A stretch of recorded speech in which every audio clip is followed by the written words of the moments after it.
It's my birthday. It's my birthday. It's my birthday. It is my birthday today. I am 34 years old. I was born on September 28th, and I wanted to make this video because I wanted to share with you guys, one, how I celebrate my birthday, and also just to maybe show you an alternative way to help you celebrate your birthday if your birthday is not a day that you really look forward to, or maybe even if it's a day that you love, but how something that could help make it more meaningful.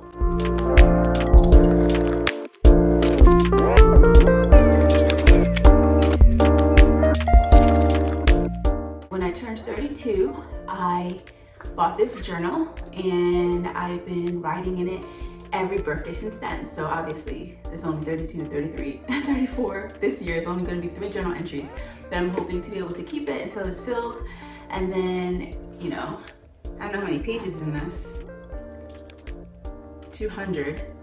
So this might be, if I'm using oh gosh, I'm about to tell myself, if I'm using 2 pages, 2 to 4 pages, how many pages? My husband's gonna be so embarrassed. How many pages in my lifetime? That would be 2 divided by 200 is 100. Don't judge me. This book, okay, so let me get to the point. Every birthday is a new year. So instead of January 1st being your new year, your birthday is your new year. And so it's you taking the time to commit your new year, just making dreams, goals, thinking, reflecting on what happened in your past year, all of those stuff, and just letting your birthday be your actual new year, because it really is your new year since your birth, and allowing that year to mean something. Because sometimes we allow our birthdays to just come and go, and we're like, oh, it's just a day, or it's no big deal, I'm old, who cares? But with this idea, you are intentionally, even if you do nothing else for your birthday, you are intentionally taking that day and reflecting over the life you've had and making choices for your life in this year to come in the future. So it really helps to bring meaning to a birthday where otherwise it could seem like any other day if you're a person that doesn't really celebrate. So I haven't looked at my entries. Usually I like to read over my past entries, but I haven't looked over them yet because I wanted to wait till I was recording for you guys. So I'm gonna read over it. It's a little weird. I don't know, I always get okay, so here's a weird thing. When I turned 24, the same kind of thing happened to me where I felt blah, because I was I'm 24, this is the last year of my young 20s. After this, I will be on the hill and then beyond, close to 30. And I was like, what did I do with my life? Blah, blah, blah, blah, blah, blah, blah, stuff like that. And so now I'm 34 and the same thing is happening. I'm like, oh, I will no longer be in the young 30s. I will be in the older 30s. What have I done with my life? Blah, blah, blah, blah, blah, blah. All this silly stuff, which is ridiculous.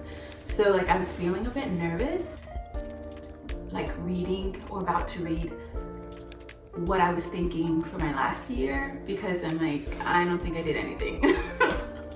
But it's good. It's good because it helps to push you a bit more. And also, I'm sure, even though I'm thinking I didn't do anything, I'm sure as I look at this, I'm going to be surprised by what I did do. So, okay, let me look at it. And you see I love the front, it's enjoy life. I bought this at Target.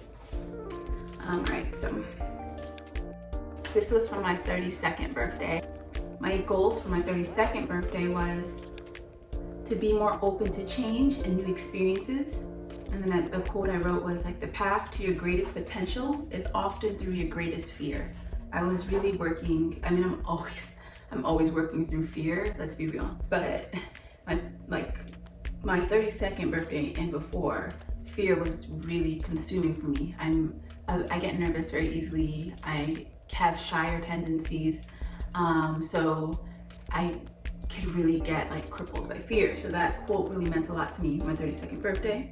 I also put that I wanted to be more confident in who I am, and learn to appreciate and grow fondness for the exact place in life that I am in, to live unashamed and unapologetically. and then I wrote to myself and I said, stop being the person I think I'm supposed to be and start being the person that I truly am. The person that I really am is a person that is needed in my world.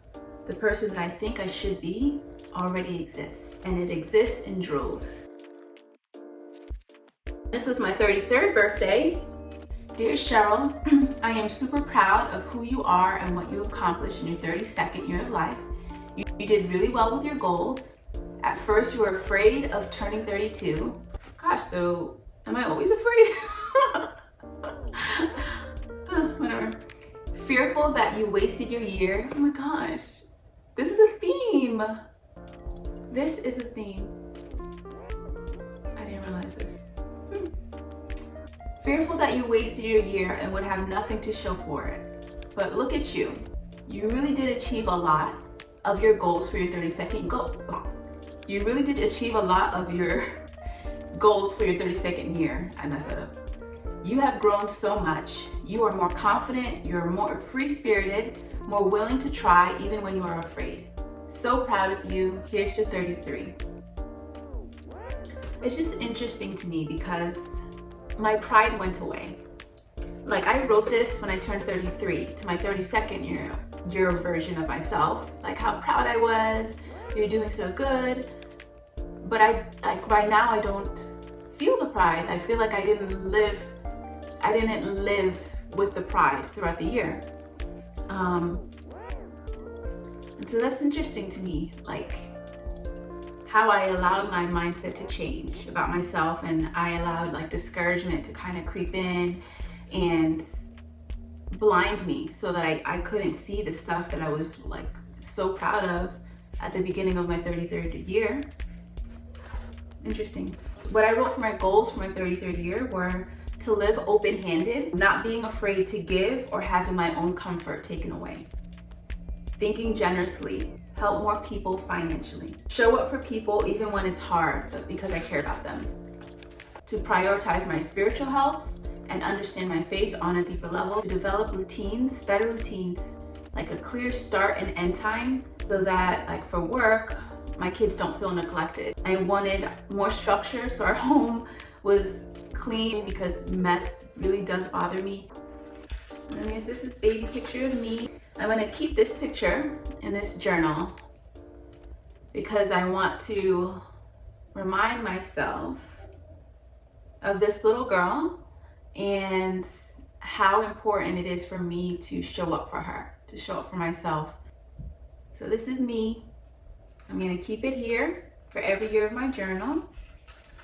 And then I'm gonna start. So normally what I do is like I take time, like I just take a moment to just like acknowledge, to be grateful for for being alive, for having this day, and like, you know, I just take a moment to do that.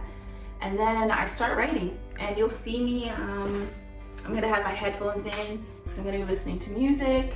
And I think it would be great for you guys to do this as well, even if your birthday has like come and gone already. It's never too late or too early to acknowledge the year that you're in, the age you're in, and just to write things like this. You know, take a moment of gratitude, reflection, and just set vision for yourself, for your life going forward. I will, as I'm like writing, I'll show you guys like what I'm writing, some of the questions and stuff. I'm not gonna show you everything because we gotta keep some things to ourselves. But yeah, I love celebrating my birthday this way. I really do. Like if I do nothing else, this is enough for me. All right, let me start.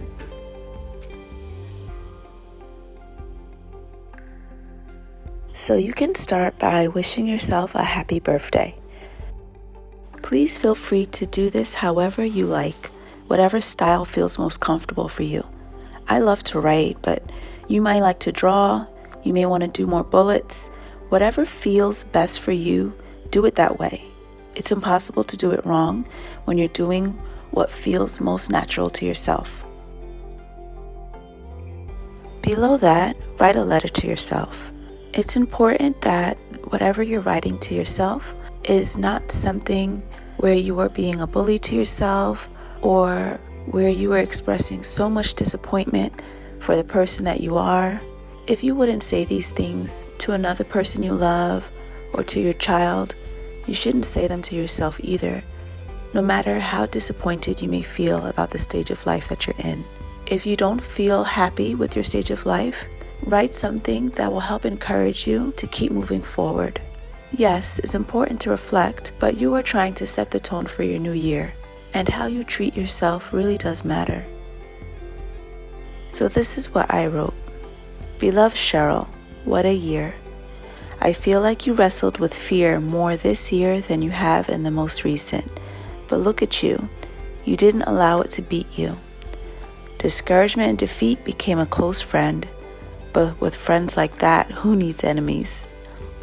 I love how you persevered. I love how you haven't given up yet. I love how you're still fighting. You can do this. God is faithful to complete what He started when He created you. Your life story will be more than crippling of fear. Live boldly, Cheryl.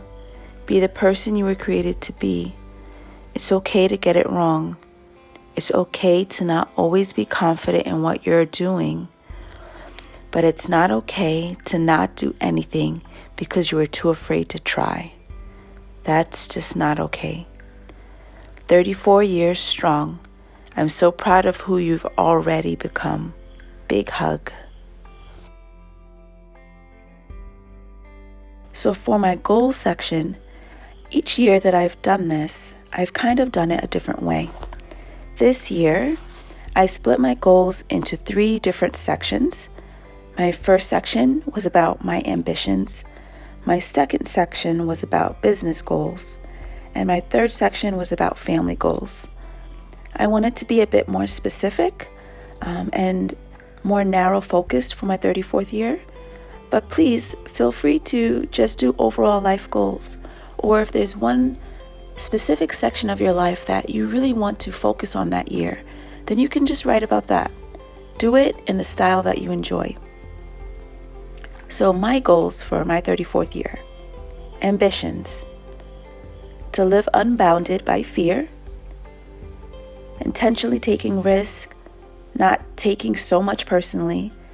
Not allowing shame, humiliation to creep in so easily. Freeing myself to be myself.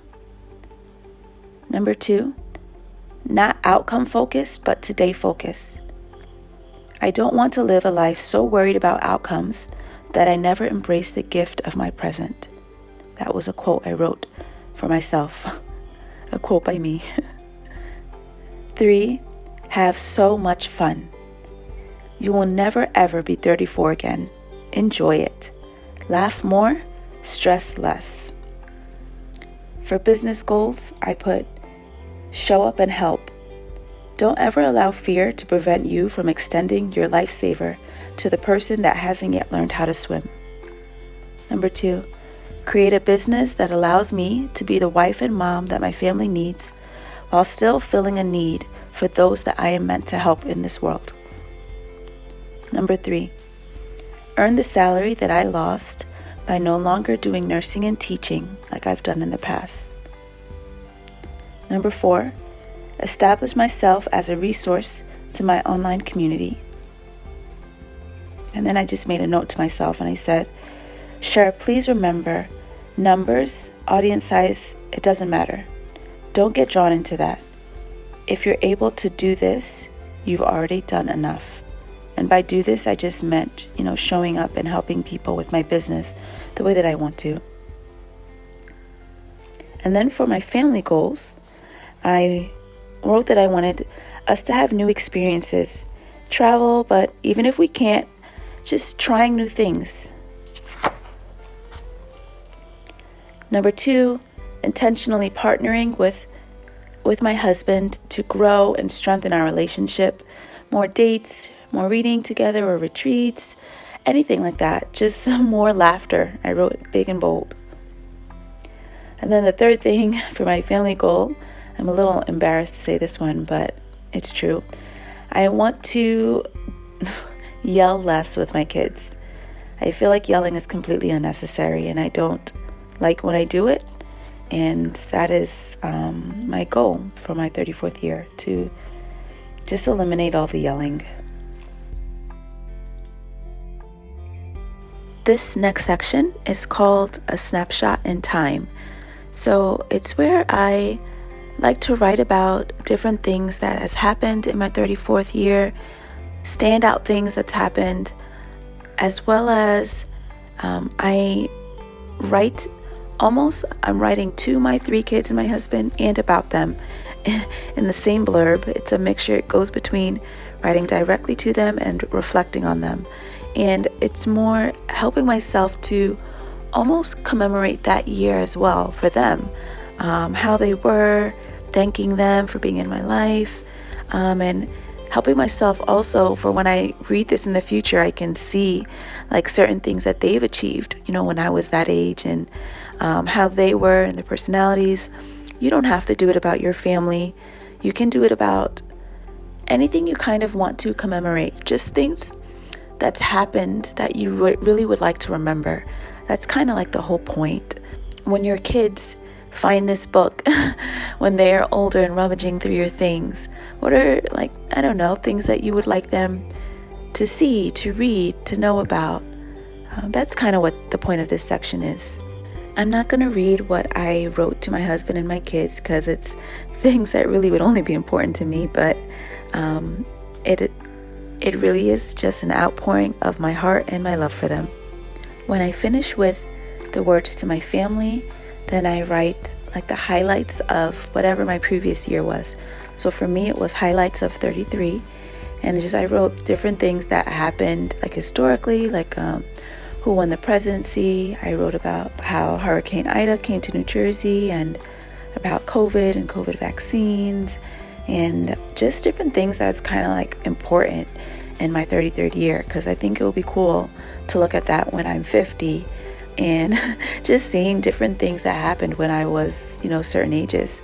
This time I didn't focus as much on my life dreams, just because I feel like for me, things that were once important don't seem to be as important anymore. Not sure, but I still did list life dreams that, I would like to achieve.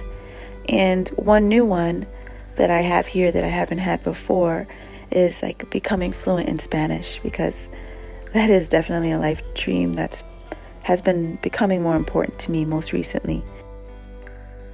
When I end, I usually try to end with like a quote, something that will help push myself for my new year, and just like a quote to help symbolize or just bring it all in. I didn't have that this year. All I put was parting words. You can do this. Nothing super moving or powerful, but I think of anything I can tell myself, I have to believe that I can do this. So that's it. That is my favorite way to celebrate my birthdays / my New Year's. And I hope it's something that you will try to do as well. Let your life mean something. Whatever it is that you're meant to achieve or that you will do with your life, it won't be by accident. It'll only happen with you being intentional about it. Your birthdays don't have to be about just the one day. Of course, it's great to celebrate the one day, but it's a whole year. It's a life you have. Treasure it. Reflect on it. Take a moment to think about it so that you don't repeat the same mistakes over and over. Make plans for yourself. You can do this. Wishing you a happy birthday on your special day as well. And until my next video, or until you catch me on Instagram, sending you a big hug and much love. Happy birthday to me. That was so dorky.